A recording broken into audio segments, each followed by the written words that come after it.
E eu queria começar a nossa reflexão dessa noite falando do papel da arte, do desenvolvimento da nossa sensibilidade.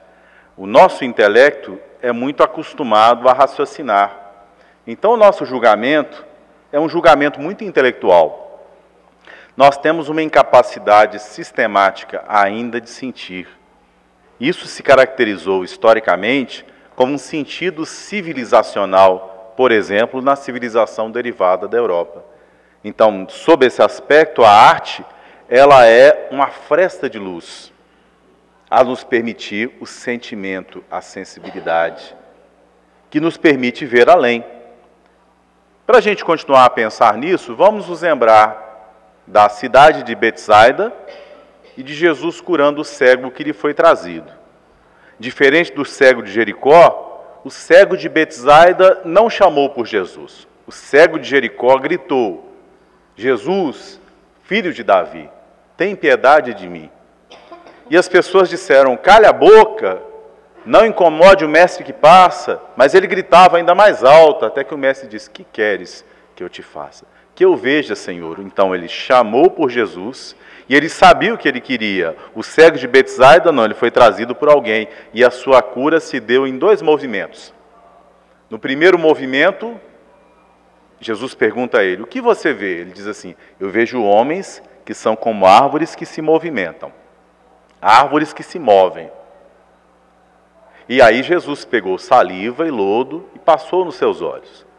E então ele começou a ver claramente. Então nós vemos aí 2 tipos de visão muito claramente expressas. Uma visão em profundidade e uma visão em discernimento. Então, quando a gente vê apenas com o intelecto, a gente consegue ver horizontalmente. A gente vê em profundidade, distância às vezes, mas falta-nos discernimento. Se você não discerne, você sabe bater em tudo. Você não sabe como tratar os diversos materiais. E é por isso que a fala de Jesus seguinte é ainda mais estranha. Ele diz a ele assim: olha, volte para a sua casa, mas não passe na aldeia. Como é possível um negócio desse? Como é que você volta para sua casa, aqui no bairro do 40, sem passar pelo bairro do 40? A aldeia é a aldeia mental que mantinha aquele tipo de visão, aquela cegueira, aquele materialismo, aquela prioridade das coisas perecíveis. Para que a visão se tornasse permanentemente uma visão discernida, era necessário que ele voltasse como um cego, como um homem que via numa caverna de cegos. Ele fosse para sua casa como alguém que não alimentasse mais em contato com a aldeia, com aquela egrégora de pensamentos e crenças, aquela cegueira que ele mantinha anteriormente. Então, para a gente se relacionar, a gente tem que pensar nisso. Relacionamento é algo que toca a potência mais importante que há em nós. Nós formos ao livro Evolução em 2 Mundos, a gente vai ver a reflexão do André Luiz de forma belíssima, né? Ele vai dizer todas as expressões, inclusive a arte, a intelectualidade, né? Todas elas partem da mesma energia sexual. É a energia criativa divina. É ela que nos dá entusiasmo. Sabe quando você estava cansado, desanimado, chega a pessoa que você ama, imediatamente você sente aquele friozinho na barriga, esse centro de energia, esse chakra que age das emoções, e você se reenergiza, você se alimenta. Por isso que tem um capítulo em nosso lar, no livro, chamado Amor, Alimento das Almas. O amor nos alimenta. O Emmanuel compara o amor também a árvores, as árvores das afetividades familiares que nos envolvem. Quem nos ama desperta em nós qualidades que nós mesmos não conseguimos ver, que nós às vezes enxergamos nós mesmos com racionalidade excessiva, que nos impede de nos amarmos, de nos enxergarmos com a sensibilidade do amor que Deus tem por nós. Porque nós não nos amamos, nós emprestamos aos outros a tarefa de nos amarem. Então, as relações se tornam abusivas por isso. Porque eu não entendo, eu tenho que confiar na vida. A vida é um fluxo, a vida é um movimento. E para que eu confie, seria útil para a gente aqui refletir sobre o sentido da palavra fé. Porque se a gente pegar, por exemplo, a tradução latina, há 2 sentidos iniciais né? O primeiro sentido é acreditar. Acreditar na vida. Quando você acredita na vida, você acredita num sentido, numa direção. Num Deus, como diz Emmanuel Levinas, o filósofo, Deus é um outro. E esse outro conduz a nossa vida. Esse outro está em busca de nós. E nos busca a partir das experiências da nossa vida, que se sucedem gradativamente. Em outras palavras, a vida se mostra aos poucos. Nós somos desafiados pela vida aos poucos.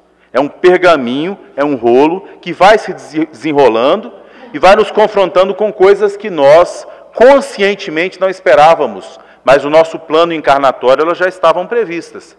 É como o filho que você recebe com todo carinho e o cultiva como uma planta mais querida por algum tempo e quando ele parte antes de você.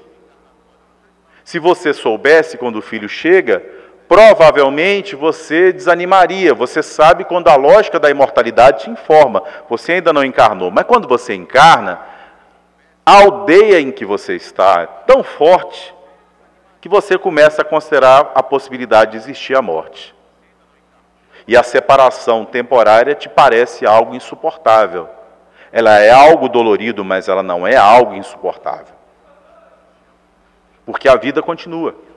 A vida é feita de vinculações e desvinculações, como dizia nosso amigo Seu Leão Zálio. E depois da desencarnação, ele escreveu uma mensagem muito bela que corrobora os vários estudos que ele fez sobre isso, alguns deles eu estive presente. Que ele falava das vinculações quando você recebe um filho, quando você se une a um amigo, quando você se casa, quando você começa a namorar. E as desvinculações, que geralmente são traumáticas. É quando o filho desencarna, é quando a gravidez não vai adiante, é quando o relacionamento termina, é quando o amigo busca outros caminhos, porque está necessitado de outras experiências. Nós não deveríamos valorar isso sempre negativamente. Nós estamos sendo convidados a novos níveis de vinculação. Então, o espírito elevado é aquele que confia no processo. Então, ele consegue se vincular e desvincular. Bom, até agora a gente trabalhou a primeira parte da palavra fides. Olha como é complicado, né? Fides, fé. Tem uma outra. Essa é mais importante ainda, eu acho. É fidelidade. Que uma coisa é você acreditar. Tem um amigo meu francês bem interessante. Eu passei um tempo na França no doutorado, fiz muita amizade com ele. E aí, em certa ocasião, a mãe se materializou para ele, mediante um médium e tudo mais, ele bastante ateu, né? Hoje ele não é mais materialista, mas ateu. Eu perguntei a ele, você passou a acreditar em Deus? Ele, em Deus não, acreditei que a minha mãe, nem na imortalidade universal, eu sei que minha mãe sobreviveu. Isso é a racionalização extrema, né? Mas é interessante a gente pensar nisso, porque a fidelidade compreende um sentimento de adesão afetiva, de corresponder a um relacionamento. E eu quero trabalhar aqui a ideia, dentro dos nossos corações, de que nós nos relacionamos com os outros para que nos relacionemos bem com Deus. Então, ao longo de toda a reflexão da Torá metafórica, a metáfora do casamento reaparece, a imagem do casamento reaparece, seja nas parábolas, né? A reflexão da Torá, ela se dá de forma numérica. Então, toda vez que você tem o número 10 é separação, desunião. Toda vez que você tem o número 12 é união. Parábola das 10 virgens. Mas tem duas que sobram e tem luz, tem lume, tem óleo, né? Você tem os 12 apóstolos de Jesus, 12 olheiros que Moisés enviou para a terra prometida. Aí 10 voltaram dizendo que era uma terra horrível, onde havia antropófagos, aparece essa palavra na Torá, né? E 2 voltaram dizendo diametralmente o contrário, porque eles viram diferente. Josué e Calebe, que era uma terra maravilhosa, onde manava leite e mel. O que foi que Josué e Calebe viram, que os outros 10 não viram? O seu coração estava unificado. Vai ao livro 4 do Livro dos Espíritos, a mensagem do apóstolo Paulo, mensagem essa póstuma, começa assim: gravitar para a unidade divina eis o fim da humanidade. O que é gravitar? Conduzir-se, atrair-se, movimentar-se. Então, assim, todos os expedientes da vida, todas as vinculações e desvinculações, todos os encontros e desencontros promovem em nós essa gravitação. Por isso, nós não gravitamos em direção a outra personalidade. Nós não gravitamos em direção à nossa própria personalidade. Nós nos amamos que entendemos o amor que Deus tem por nós. Então é necessário antes se amar. Porque senão, se eu não me amo, eu começo a impor ao outro uma violência a partir da minha carência emocional. Porque como eu não me amo, como eu não me respeito, eu entrego ao outro a tarefa a partir da projeção de qualidades que eu gostaria de ter e que eu enxergo no outro, projeto a minha estética no outro. A gente projeta estética em tudo, na profissão que a gente escolhe, na religião, nos iluminados que nos conduzem na vida, seja Jesus, seja Siddhartha, seja Mohammed. A gente projeta nele a imagem do homem que nós gostaríamos de ser. E esse é um processo de amor. Agora, essa projeção não é o ser em si. Ela é a expressão daquilo que nós desejamos e que o outro parece atender. Tem um pensador bem interessante, japonês, chamado Masaharu Taniguchi. Eu li muitas vezes, que eu gosto muito da cultura japonesa, então tem vários autores japoneses que eu leio bastante. E ele diz assim, o amor é aquele que permanece após conhecer a realidade a fundo. Né? Então, assim, o amor é aquele que permanece após a decepção, porque a paixão é uma grande obsessão. Em todos os sentidos da palavra. É uma auto-obsessão. Né? Às vezes há outras alimentações nessa obsessão também, além da própria alimentação da pessoa. Mas assim, espirituais, de pessoas na Terra, né? Tem pessoas que constroem imagens sobre si mesmas, ocultando o que realmente são. Vou citar um exemplo aqui, antes da gente voltar à auto-obsessão. Né? Vocês conhecem alguém mais simpático do que estelionatário? Há pessoas assim que vendem carro, há outras que vendem imóveis, né? Simpático. E André Luiz nos diz, lá no livro Libertação, que nem sempre o bom juiz é o homem mais simpático e mais doce. Vocês já conseguiram enxergar o amor em alguém que te distrata? Vocês já conseguiram enxergar o amor do pai quando ele te trata de forma severa? Isso é importante. Né? Vocês já conseguiram contrariar as palavras de quem te ofende, dizendo ele está passando por um momento ruim, mas eu o amo assim mesmo, ele está sentindo isso, por isso que ele está dizendo isso. Aí você dá um sorriso, que você releva. Você está enxergando não com a racionalidade, você está enxergando com o coração. Você está com a visão perfeita, com a sutileza da visão espiritual, que não nos faz separados, mas nos faz unos, restaurando em nós a gravitação correta. Então, quando a gente não pensa assim, a gente começa a projetar de forma materialista mesmo, imaginando que o outro pode atender às nossas carências. Aí vem o outro, isso o que a gente está dizendo para o outro? Eu sou o importante. A gente está se conferindo uma importância que a gente não tem. Todos nós somos importantes por sermos filhos de Deus. Mas outra é a importância da vitimização. Quando eu acho que sou melhor do que os outros, quase toda a reflexão do Emmanuel com Chico Xavier, que é aquela relação paternal que ele tinha desde a época da Flávia, lá há 2000 anos. Então ele corrige os excessos, que a afetividade tem excessos. Né? Emmanuel está dizendo para Chico, menos. O irmão dele desencarna, que é um fenômeno de sofrimento. A cunhada ia ficar sozinha, ele ia ter que cuidar dos filhos. Prognóstico de gastos materiais e financeiros era grande. Prognóstico de solidão era grande. Né? A tristeza pela separação do irmão, a lógica que nós temos que nos informa, no macaco não tem medo de cobra, né? Isso é quase genético neles, né? A gente tem medo quando ouve a palavra morte. Né? Minha mãe agora não recebeu o salário de professora em Minas Gerais. Eu estou ajudando enquanto não vem o salário, mas ela só não recebeu, ela entra em pânico. Porque existe quase um atavismo. Se o salário não vier, né? O medo em nós se liga a uma crença nas circunstâncias exteriores, que nós acreditamos que são elas que nos sustentam, mas isso é uma consciência de ilusão. Quem nos sustenta é Deus. Da mesma forma, nós achamos às vezes que estamos mais seguros que aquelas pessoas que estão no hospital às portas da desencarnação. Mas aqui e agora podemos sair daqui e desencarnar. Quem nos sustenta é Deus. Isso é o aspecto de confiança.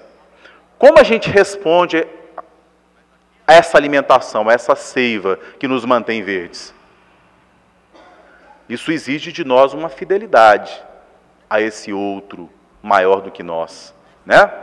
Então é por isso que toda relação de carência afetiva, ela é um abuso. Porque você exige do outro o amor que você deveria ter por você. pedindo ao outro: como você não reconhece que eu sou importante? Como você tem coragem de me abandonar? Como você tem coragem de não me reconhecer? Porque, na verdade, eu acho que a dor da morte do meu irmão, reflexão do Emmanuel com o Chico, é maior do que a dor das outras pessoas que perdem o irmão. Ou que a minha condição de sofrimento, deficiência física, cegueira, doença, pobreza, enfim, eu me vitimizo, como se a minha condição fosse uma condição pior do que a condição dos outros, e o pior do que isso, considerando que essa condição é injusta.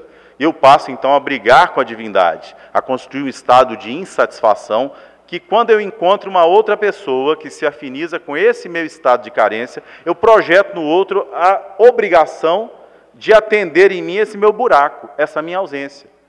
Portanto, se é uma relação de abuso, sob esse aspecto, como vai ser outra relação? Abusiva. Você vai atrair uma outra pessoa, que é uma pessoa que parece muito humilde, muito submissa, né? Mas ela vai atrair uma outra pessoa que vai dizer: eu dou conta da sua carência. Porque tem gente que é assim, sabe? A pessoa tem um medo e uma falta de coragem, que é, sob esse aspecto, defeito de caráter, de se sustentar. Trabalhar, estudar, fazer concurso, né? Acordar cedo, aí ele entrega ao outro a obrigação de sustentá-lo. Eu estou usando aqui a metáfora das coisas materiais para me referir a outros sustentos também. Afetivos. Ninguém vai fazer as escolhas por mim. Minha mãe não vai fazer a escolha com quem que eu vou casar, meu pai também não.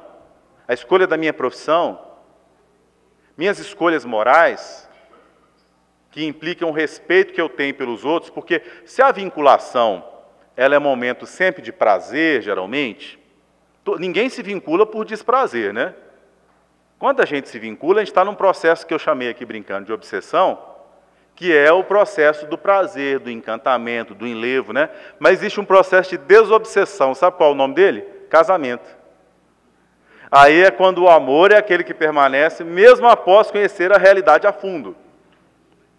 Que aí você enxerga e passa a amar apesar de. Eu não entendia isso no princípio, porque eu entendi desde cedo, mas eu tinha dificuldade de concretizar. Você tem como horizonte moral, mas é difícil de fazer. Que eu tinha que amar os meus pais. Mas eu achava que amar minha mãe, amar o meu pai, era amá-los sem reconhecer neles defeitos. Então, parecia que havia uma contradição entre o arquétipo de pai e de mãe, que eu tinha que agradecer e reverenciar, e os defeitos do ser evolutivo, que temporariamente é meu pai e minha mãe. Mas eu vou reconhecer a realidade da minha mãe como ser evolutivo. O que acontece com frequência? Mãe é esposa de vida passada. Quando você vê aquela disputa, quem vai ficar na cadeira da criancinha, às vezes são as esposas daquele homem, que estão ali disputando a afetividade. A mãe, a sogra. Porque os papéis mudam para que a afetividade possa se equilibrar. Aquilo que é exagero possa entrar na correta medida, né? Tem uma história de Humberto de Campos interessante. Ele fala de um faroleiro grego que, em nome de Atenas, atendia à necessidade de colocar certa quantidade de óleo num farol. Mas ele era muito dadivoso, um homem muito caridoso, então as pessoas na ilha pediam para aquecer o fogão, para iluminar a casa. Ele começou a dar. No meio do ano, faltou óleo para o farol. Então várias pessoas morreram, que os navios naufragavam. Então a gente tem que usar a energia, inclusive afetiva, com parcimônia. Não existe evolução espiritual sem contenção da energia sexual. A energia sexual não é ruim, é como energia elétrica. Enfia o dedo na tomada para você ver. Não façam isso não. Mas se você enfiar o dedo na tomada, você leva um choque. Aí quando você conduz e disciplina, você consegue fazer a lâmpada. O Edison produziu aquele fiozinho de tungstênio. Você consegue usar energia eólica, você consegue usar energia solar. Até as ondas do mar podem ser úteis. O calor da terra, o calor do sol. São exemplos para nós. O Chico lá no Pinga Fogo fala, né? Se as mãos podem se aprimorar para que a gente possa fazer a arte, a gente possa trabalhar a caligrafia, a gente possa fazer o trabalho de pinça fino, se todas as potências humanas podem, se há o ouvido absoluto, né? Eu adoro música erudita, por exemplo, amo música erudita, é a única coisa que consegue assim, realmente me obsediar.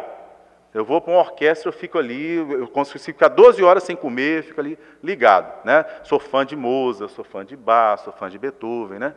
Mas assim, isso Esses homens desenvolveram, esses espíritos, o ouvido absoluto. Então, o aprimoramento da capacidade. E o pintor? Você pega um Matisse, você pega um Picasso, né? Ele tem um quadro do Debré que eu sempre olhei para os olhos dele, porque assim, ele se expressa, mas ao se expressar ele mostra o olho atencioso, cuidadoso do pintor. Se é assim, a afetividade, a sexualidade também não poderiam ser aprimorados? Aprimorar é dar um foco, é disciplinar, é dosar, né? É um momento para cada coisa. E se a gente faz isso, ela está no seu lugar certo. E tudo no lugar certo serve aos princípios divinos, que não são princípios que servem à realização imediata dos propósitos do ego, mas servem à realização dos propósitos da imortalidade. Então, assim, a gente tem que colocar numa balança o que é mais importante. Então, a relação, né, ela é uma relação para construir uma relação com Deus, em que a gente aprende a respeitar a alteridade. Então, quando Emmanuel Levinas fala com a gente que Deus é um outro, ele está ensinando uma coisa muito importante, porque a gente tem dificuldade até de entender que o marido e a esposa é um outro. Como é que alguém pode não gostar de melancia? Minha esposa não gosta de melancia. Eu adoro melancia, por exemplo. Né? Minha sogra não gosta de morango. Eu cresci em região de produção de morango. Eu adoro morango. Né? Então, assim, a gente tem que entender que o outro tem escolhas, processo evolutivo diverso do nosso. Isso passa por escolhas pessoais, imediatas, pelo respeito e também pelo desejo que o outro possa ter em certo momento de seguir uma gravitação diversa daquela nossa gravitação. Nós devemos respeitar-lhe a liberdade. Não há amor sem respeito da liberdade.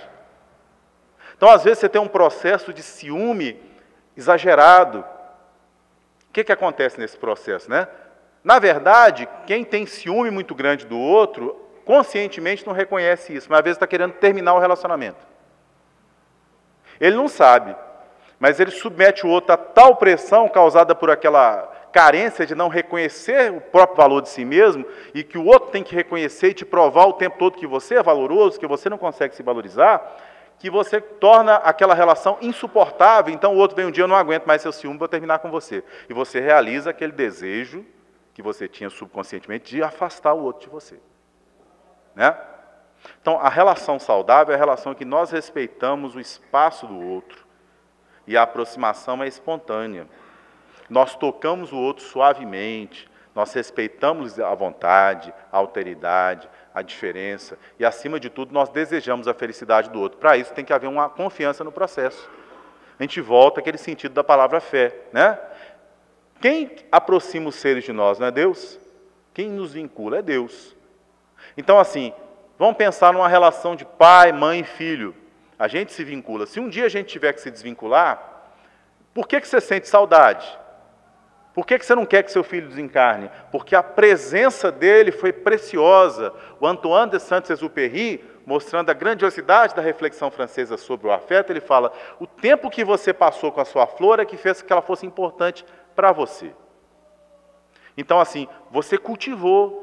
Quando vai, você sente, né? Mas quem te permitiu cultivar? De quem foi a dádiva do cultivo? De Deus. Você só teve o filho aquele tempo, graças a Deus. Né? Vamos fazer a reflexão a partir disso aqui em outro campo. Quando a pessoa conhece uma pessoa e começa a se relacionar, geralmente a relação com os relacionamentos anteriores é uma relação de ciúme, de concorrência, de disputa. Mas deveria ser o contrário. O outro te satisfaz, se o outro te traz felicidade, se a relação de vocês é boa, é graças aos diversos relacionamentos que o cultivaram para que hoje ele estivesse aqui com você. E para que a relação seja feliz, é importante que todos os outros ciclos tenham sido bem fechados. É como uma profissão.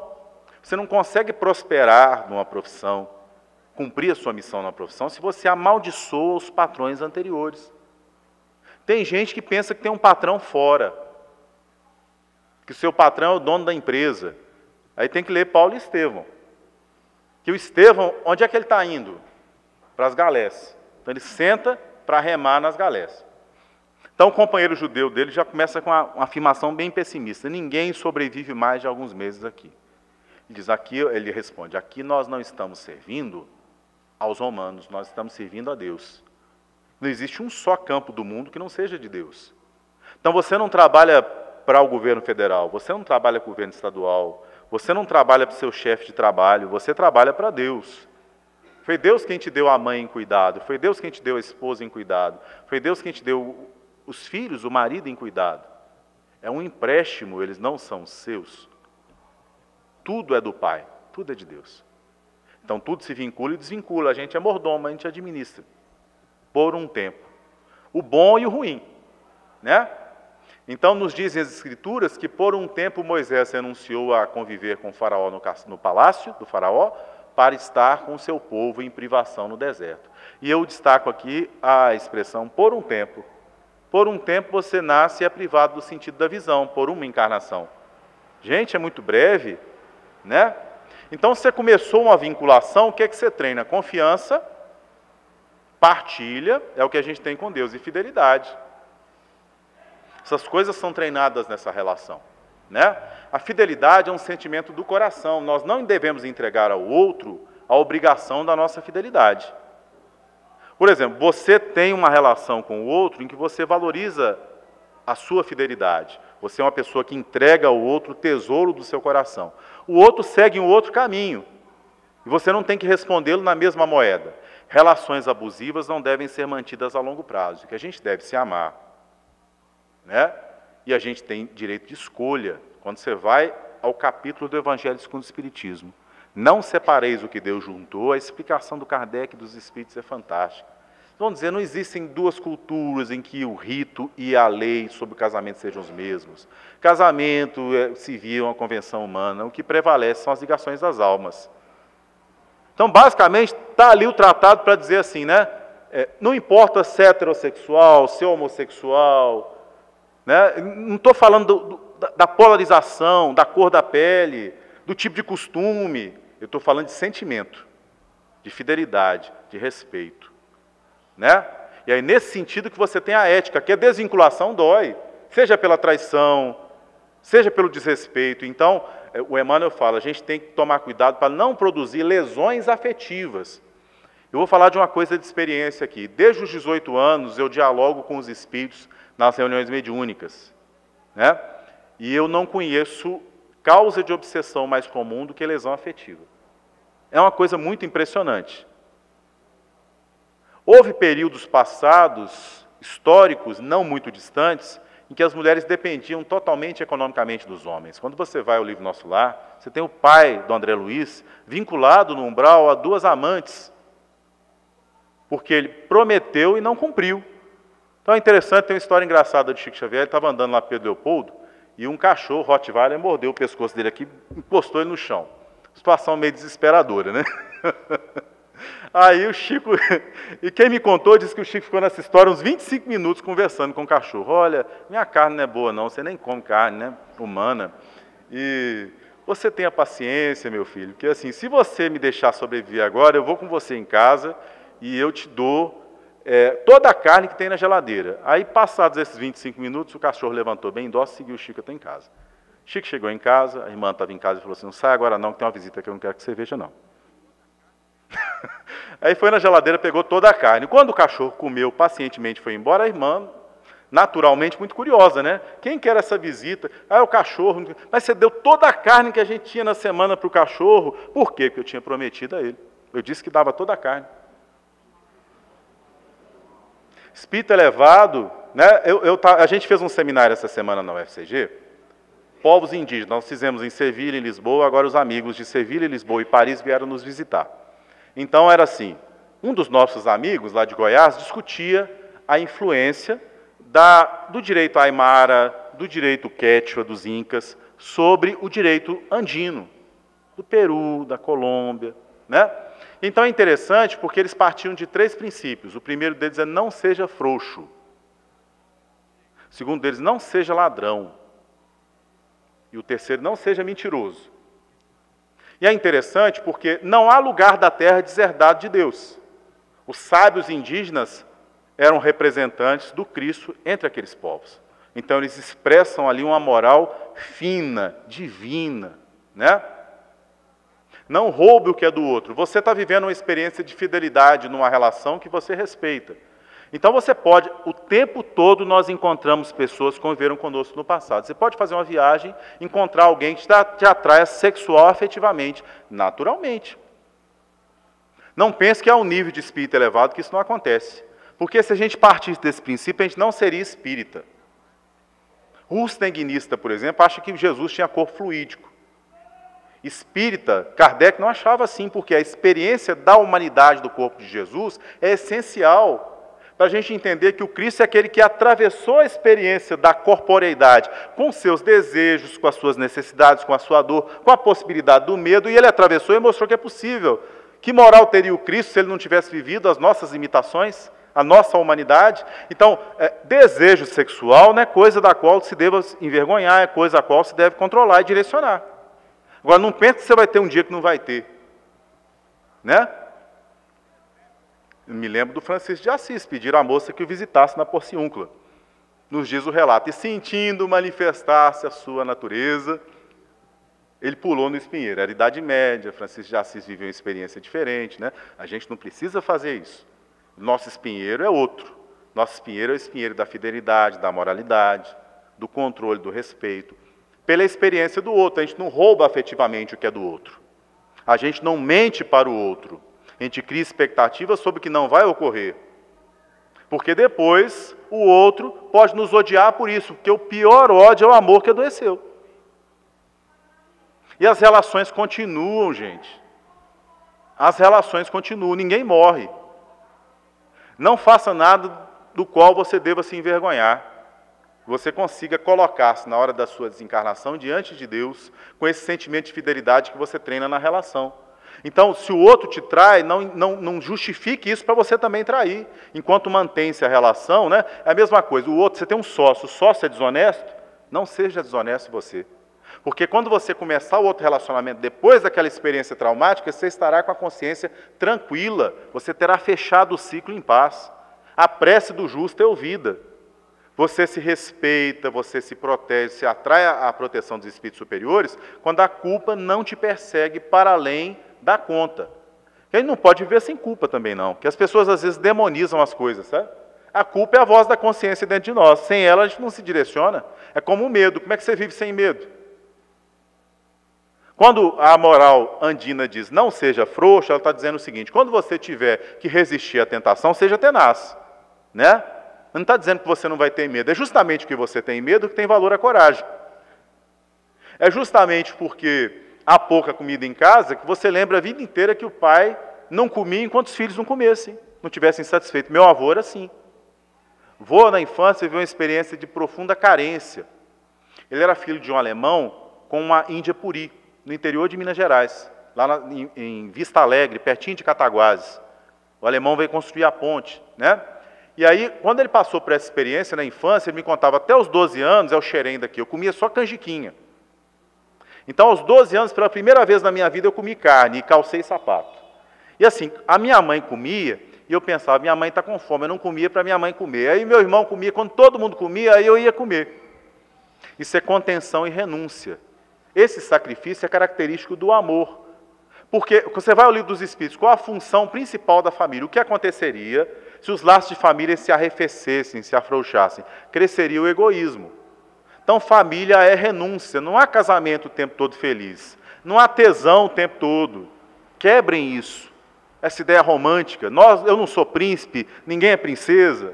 Nós somos seres humanos em evolução. Às vezes a gente vive experiência feminina, às vezes a gente vive experiência masculina, depende da necessidade evolutiva. Ninguém é maior, ninguém é menor, são experiências diversas. A gente tem que aprender a respeitar. O desrespeito masculino pelas mulheres, ele é histórico. Bonito falar disso na Casa Espírita, que a gente está falando num espaço que foi o primeiro espaço a defender o voto das mulheres no Brasil, a falar contra a escravidão. Você vai ao final do século XIX, né, Júnior? Você tem lá defesa do voto feminino, voz que se levanta contra a escravidão. Aqui na Paraíba, o jornal A Verdade, Irineu Joffre, né? Defesa do Estado laico. São bandeiras iniciais no Espiritismo. Por quê, gente? Porque o Espiritismo não enxerga os corpos. O Espiritismo enxerga os corações. O Espiritismo não enxerga só longe, o Espiritismo discerne. Nos diz que nós somos incapazes de julgar a experiência afetiva sexual dos outros. Então, assim, a gente não consegue julgar a nossa. Nós não conseguimos gerir a nossa própria experiência, e ela já é muito. Se a gente conseguir gerir a ponto de desencarnar em paz com a nossa consciência, a gente fez muito. Deixa a vida afetiva dos outros. Se você é espírita, saiba que a experiência do espiritismo em relação à afetividade não é uma experiência moralista. Nós não temos isso aqui, né? O que não significa um relativismo moral. Isso é o discernimento. Você pega assim, não julgueis para não ser julgados. A pessoa pensa assim, eu vou demitir todos os juízes. Não vai ter mais aparato coercitivo no Estado, né? Não, você vai ser julgado na medida em que você julgar. Você vai ter muito cuidado para julgar. Você vai reconhecer a sua incapacidade de julgar a experiência do outro, não estando atravessando a experiência reencarnatória do outro. Isso nos traz empatia, que o que nos nivela é o sofrimento. Você sofre quando seu filho desencarna, todo mundo sofre. Quando você é abandonado, você sofre. Todo mundo... Você gostaria de ser traído afetivamente? Ninguém gosta. Então não traia.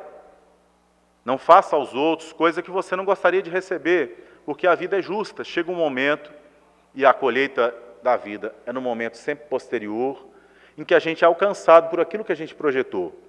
Geralmente é um momento de maior fragilidade. Por quê, né? Nos dias do Evangelho com o Espiritismo, entre as provas, às vezes a gente tem muito medo, como a gente é materialista, a gente tem medo de ficar pobre, a gente tem medo de perder o emprego, você tem medo de ir ao médico, o médico falar de uma doença incurável, né? Mas a nada disso o Evangelho se refere como as provas mais duras. Ele diz assim, dentre as provas, como é que chama a mensagem? Quem está reconhecendo aqui?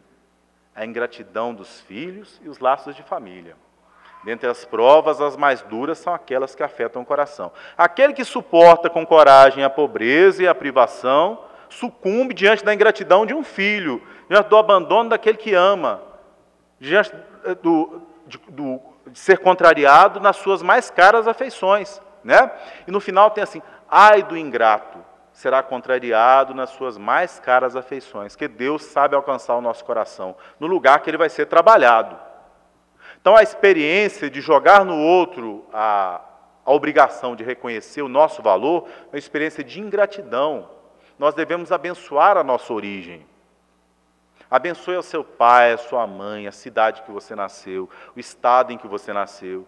Ainda que você esteja vivendo uma situação de desvalorização, de traição, de abandono afetivo, olhe-se no espelho como um filho de Deus amado. Você tem valor absoluto. Não é a sua roupa que te faz valoroso, nem sua profissão, nem seu título, nem alguém que diz que te ama ou alguém te reconhece sua beleza material, que é uma floração de muito curta duração. Nós não somos esses agregados, nós somos filhos do Altíssimo e devemos nos valorizar enquanto tais.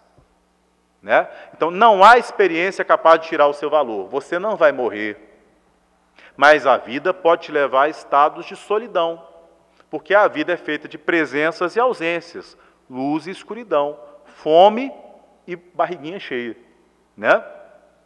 Ingenuidade seria pensar que isso não vai acontecer. O Espiritismo não promete que ninguém vai curar.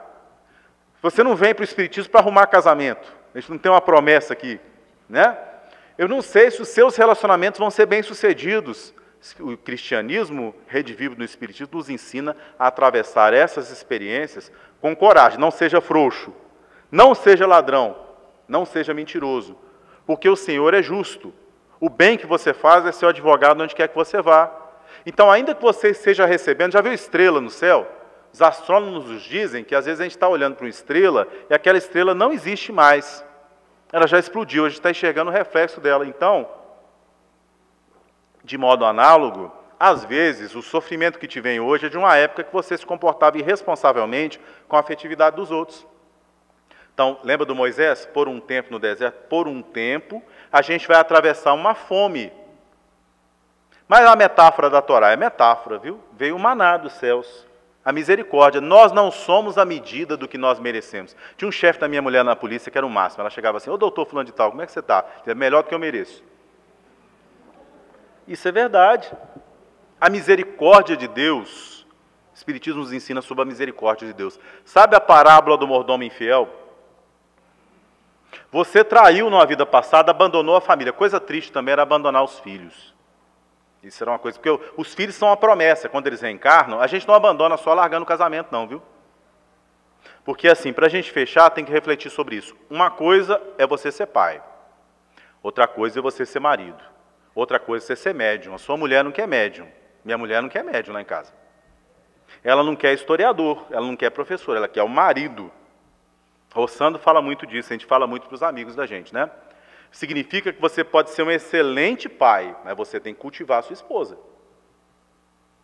Se você entrar na rotina do casamento dos filhos e você não tiver um tempo para vocês dois, aquele sentimento, aquela alimentação erótico-afetiva vai diminuir, porque você está encarnado, você atende às expectativas da sua esposa, você a alimenta, você alimenta o seu marido. Você tem que se manter atraente, cuidar do seu corpo, se respeitar.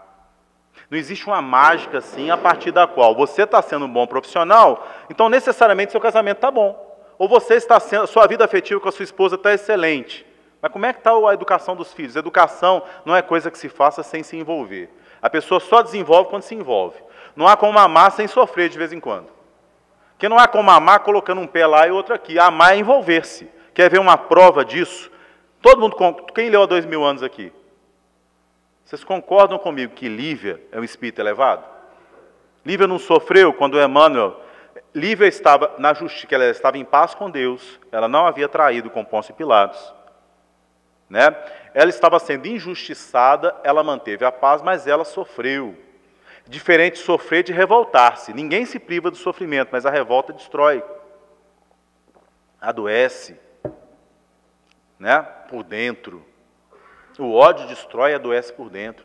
Tem gente que tira uma fotografia do comportamento do outro no passado e a vida inteira não consegue mais viver o relacionamento, que vive naquele passado. Começa a pesquisar o passado da pessoa sem se reconciliar com aqueles relacionamentos anteriores, sente ciúme deles, fica concorrendo com eles, né? Quando isso se troca por uma relação de gratidão, você solta um peso assim, ó. Então a relação flui, ganhou maturidade, ganhou suavidade. E você não cultiva ilusões, né? O que é cultivar a ilusão? Você gastar no cartão e achar que vai ter dinheiro. Você dividir o cartão e achar que não vai ter juro. Né? Porque é tão fácil comprar na internet, né? Tem gente que relaxa. Para atender o vazio de não se amar, ele acha que se tiver uma roupa de marca, se tiver um carro melhor, a vida dele vai ser melhor. Assim que ele compra, o vazio volta. Né? Então você não vai ser feliz que o parceiro é bonito, você vai expor diante dos outros. Não é relação de Instagram, de Facebook, de vaidade. É uma relação dentro de você. Hoje as pessoas invejam mais relacionamento bom do que dinheiro. Por isso, se você tem um relacionamento bom, não faça propaganda, não. Né? Não cause inveja nas pessoas, que é vibração ruim também. E as pessoas projetam como se houvesse relacionamentos perfeitos. Mas você ama apesar de. E você constrói um espaço de respeito, de convivência, de cultivo das qualidades, né? Por isso que você encontra uma pessoa que você era muito amigo no passado, você se relacionou, e você acha a pessoa muito diferente. Hoje em dia eu não seria amigo mais de Beltrano, porque a pessoa se transformou em você também. Quando vocês estão juntos, vocês estão evoluindo juntos, então é experiência de partilha. Né? Ninguém é chamado para se relacionar para ficar sendo feliz naquele grupinho, círculo. Pode estar um relacionamento muito feliz, né? Mas se ele só funciona para si, é um relacionamento egoísta. A gente está junto para a gente servir, para a gente fazer crescer. Por isso, família de professor nasce mais professor. O que era o pai do Mozart, hein? Qual a profissão dele? Músico. Né? Porque você cria as condições de possibilidade da reencarnação. Emmanuel fala bonito, né? Nós seremos os seus bisnetos. Né? E hoje você cultiva o que você terá no futuro. A educação que você dá, a educação que você vai receber quando você reencarnar. Então, assim, não adianta você, para a gente fechar aqui, não adianta você pensar assim, meu filho, quando crescer, escolhe a religião, não. Você tem que dar exemplo em casa e trazer para a evangelização. Ah, eu não tenho tempo eu só trabalho e minha esposa vai entender. Entende, não. Vai perder o casamento. Não atenda afetivamente, sexualmente sua esposa ou seu marido para ver o que acontece. Ainda que você seja uma excelente mãe. Aí, quando se separa, concentra toda a afetividade no filho, com carência emocional, e o filho foge. Porque ninguém suporta a carência emocional excessiva. É uma violência. Aí desenvolve uma relação abusiva, exigindo da mãe e do pai o que não merece. Que ninguém merece comportamento, tratamento especial de ninguém. Ninguém é especial, todos nós somos iguais. Ninguém é melhor do que ninguém. Nem homens, nem mulheres, nem homossexuais, nem pobres e nem ricos. São condições temporárias do espírito. Espírito não tem sexo, espírito não tem condição social, espírito não é pai e filho. Agora, temporariamente, nós cumprimos esses papéis, devemos fazê-lo de forma respeitosa, para que então a gente receba mais mordomia dos céus. Se você é um bom pai, você cresce em paternidade. Se você é um bom marido, você merece felicidade. Haroldo brinca assim, né? Eu acho engraçado. Ele fala assim, ó, casamento feliz, né, é 800 anos de plantio. Né? Sogra amiga, 1.200 anos. Está fazendo uma projeção, mas dizendo que tudo na vida, encarnação, desencarnação, família, é merecimento. Então, se você passa a cultivar o bem, ainda que plante o mal por muito tempo, os céus são justos. A sua experiência de vida, mais cedo ou mais tarde, ainda que a luz da estrela desaparecida continue se projetando por um tempo, ela vai melhorar. A gente melhora o karma afetivo da gente. A gente reforma a vida. Nada é definitivo na vida. Né? Que Jesus nos abençoe.